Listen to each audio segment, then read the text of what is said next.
Here is your full 2,500 word voiceover script, written in American English, first person, cinematic, emotional, hooky, and perfect for a 10-15 minute YouTube drama video. Kom chia muk kom yai thit chi, kit bang lin mut, dung yu ko. I knew something was wrong the second I stepped into my house. But nothing, absolutely nothing, prepared me for the moment I saw my gun safe hanging wide open, every shelf stripped clean, 30 years of my life gone in an instant. My dad's 1954 Winchester missing. My service pistol from the force gone. And the worst part wasn't even the empty safe. It was the little note taped to the door that said, "Meet me at the Red Canyon HOA office if you want your property back." Signed, Melissa Grant, HOA president.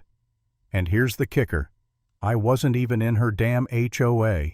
That note sat there like a slap across the face, crooked and smug, like she wanted me to stand there and stew in my own rage. I can't tell you how long I just stared at it, trying to understand how anyone got into my home without breaking a window, without tripping the alarm, without leaving a mess. My place wasn't trashed. Nothing else was touched. Whoever did this came for one thing, my guns, and they executed the job like a surgical operation. I crouched down to examine the safe like I'd done 1,000 times during my years on the force. The keypad wasn't busted, the hinges weren't dented. This wasn't brute force. Whoever opened it either knew the combo or cracked it professionally. That narrowed the list to maybe 5 people in the entire county, and Melissa sure as hell wasn't one of them. But she was arrogant enough to hire someone who could. When I stood back up, I caught a faint scent of cheap perfume in the air, that overpowering lavender spray Melissa always drowned herself in. And there on the doorframe, a smear of bright red lipstick. Her signature color, fire engine red, the kind a tyrant wears when she wants everyone to know she's in charge. I backed out of the room and walked through the house, slowly, methodically processing it like a crime scene. My old skills kicked in automatically, the ones I thought I'd hung up with my badge. But the more I looked, the more it hit me. Someone had been inside the one place I should have been safe. Whoever'd done this had walked through my home like they owned it. When I stepped outside onto the porch to clear my head, I spotted 2 HOA volunteers, and I'm using that term generously, sitting in a white SUV across the dirt road, pretending to scroll their phones while watching my house. Melissa didn't even try to hide her surveillance. Subtlety wasn't her thing. Overconfidence was. I called the one man I trusted more than anyone on this side of the desert, Detective Sam Harlow. As soon as I told him what happened, he went dead quiet. And Sam is not a quiet guy. "Say that again," he finally said. "They cleaned out my gun safe, Sam. And the note, Melissa Grant." He cursed so hard I had to hold the phone away from my ear. "Jack," he said, "that's burglary, grand theft felony, B&E, and about 6 other charges. You want a unit out there?" "No," I said, "not yet. She's expecting that. If cops show up now, she'll move the guns." "So what's your plan?" "To see what she wants." He sighed. "Jack, she went after the one thing you care most about. Whatever she wants, it's not small." "Yeah," I said, "that's what scares me." I hung up, changed clothes, grabbed the last gun I had hidden under the floorboard, and drove straight toward the Red Canyon HOA office. If Melissa wanted me on her turf, I'd go, but not the way she expected. By the time I got there, the sun had dipped low, and the building looked too quiet. Blinds shut, lights on, no receptionist, no chatter, no movement. Just silence. Thick, waiting silence. I pushed the door open, heard the air conditioning blast me like an icebox, and then I heard her voice. "Jack Coleman." She slithered out from behind the corner like she'd been practicing an entrance all day. Red suit hair pulled so tight it could snap, that lipstick glowing like a warning sign. And the smile, God, that smile, smug, rehearsed plastic. "Glad you decided to cooperate," she said. "I didn't," I replied. She gestured toward the hallway. "Let's discuss this privately. Where are my guns?" "If you're going to demand things," she snipped, "at least sit down first." I followed her, but not too close. Every instinct I had buzzed like a live wire. She led me into a conference room where 3 HOA board members sat stiffly, eyes glued to the table. Tom, Judy, Brent, people who looked like they'd been dragged there against their will. Melissa sat across from me like a queen about to dictate someone's fate. She snapped her fingers and Brent practically jumped out of his skin, handing her a black case. She opened it slowly, theatrically revealing one of my rifles, a Remington I kept polished cleaner than my truck. She stroked the barrel like it belonged to her. "Beautiful piece," she said. "Terribly unsafe in the wrong hands." My jaw locked. "Give it back. Once you sign the membership agreement." It took everything in me not to reach across that table. Then she lifted the rifle and pointed it straight at my face. The room froze. Tom went pale. Judy dropped her pen. Brent looked like he was about to faint. "Sign it," she hissed. "I don't like being disrespected." I stared down the barrel and said, "You're aiming an unloaded rifle at me." She blinked, thrown off. She yanked the bolt back, click. Empty. The humiliation on her face, I'd bottle it if I could. My pager buzzed once, a signal. "Melissa," I said, standing slowly. "This was your last chance to back down." She laughed. "Back down from you." But then the front doors slammed open so hard, the walls shook. Boots thundered down the hallway. Radios crackled. Sam's voice echoed like a storm. "Melissa Grant, step out with your hands visible." She spun, screeching. "You have no authority here. This is private. HOA. The deputies burst in, guns raised. "Drop the weapon." Judy dove under the table. Brent whimpered. Tom held his hands up like he was at a bank robbery. But the moment Melissa hesitated, a deputy moved in and cuffed her in seconds. And just like that, the Queen lost her crown. What followed was a whirlwind.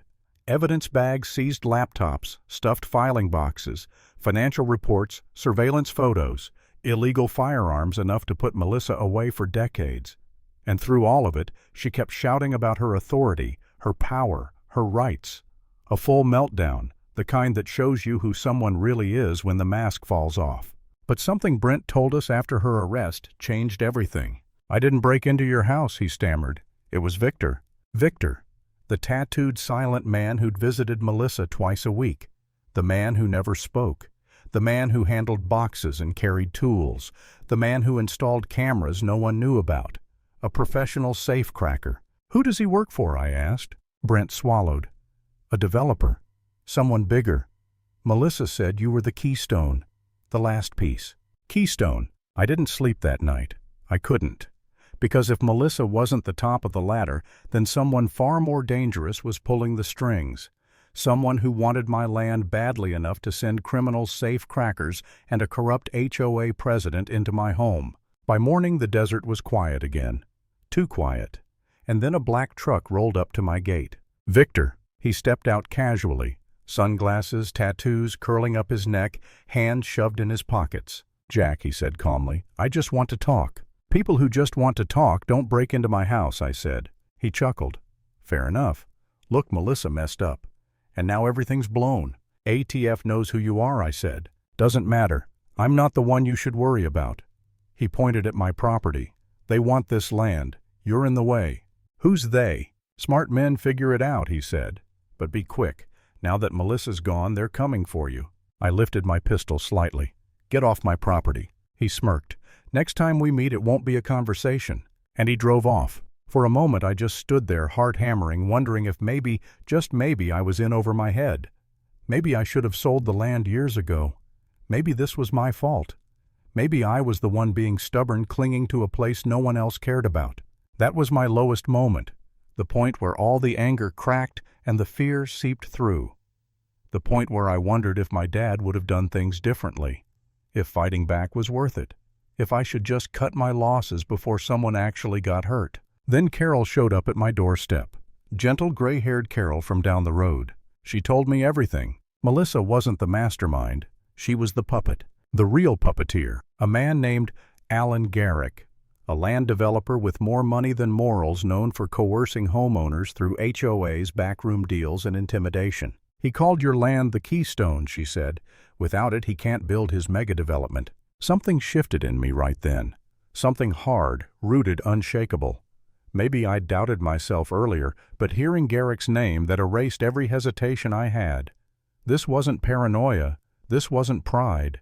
This was a man trying to steal my father's land through fear and force. So I called Wyatt, ex-military, paranoid, brilliant, and exactly the kind of friend you want when trouble comes knocking.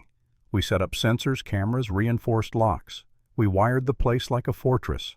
Just before sunset, another vehicle approached, sleek black SUV, tinted windows, smooth as luxury and danger combined. A man stepped out in a tailored suit. "Mr. Coleman," he called. "I'm Alan Garrick." My jaw clenched so tight I felt a tooth shift. He smiled like a wolf. "I think we need to have a conversation." I stayed behind the gate. "Then talk." He placed an envelope on the ground. "Inside is a check for $4.5 million. Clean, no strings. Sell me your property." "No." His smile sharpened. "Be reasonable. You're alone out here, no municipal support. And from what I hear, you've made some very dangerous enemies." "I've faced worse." He studied me, eyes narrowing. "You are a stubborn man, Jack. And you're trespassing." Wyatt raised his rifle slightly, just enough for Garrick to notice. Garrick buttoned his jacket unbothered. "Think it over. People who stand in the way of progress tend to disappear." "Leave," I said. "Oh," he added, opening his door, "and Jack, Victor doesn't give warnings twice." He drove off without another word. Minutes later, Sam called. "Jack, you need to hear this." Garrick's accounts, Melissa's files, the HOA books, all of it points to a massive illegal land acquisition scheme. We're talking federal charges. I looked out across my land, the sun bleeding red across the horizon. "Sam," I said, my voice steady, "they're not taking this from me." That night, everything broke open. ATF raided Garrick's offices. Deputies tore through his shell companies. Arrest warrants flew across 3 counties. Victor was intercepted in Nevada. Garrick was dragged out of his luxury house in handcuffs, screaming about progress and development rights. By dawn, the empire that tried to take my land had collapsed, and I stood there on the same porch where it all began, breathing the cool desert air, looking out over the land my father built. The land they thought they could steal. They thought fear would break me. They were wrong. Sometimes the only way to keep what's yours is to fight like hell for it.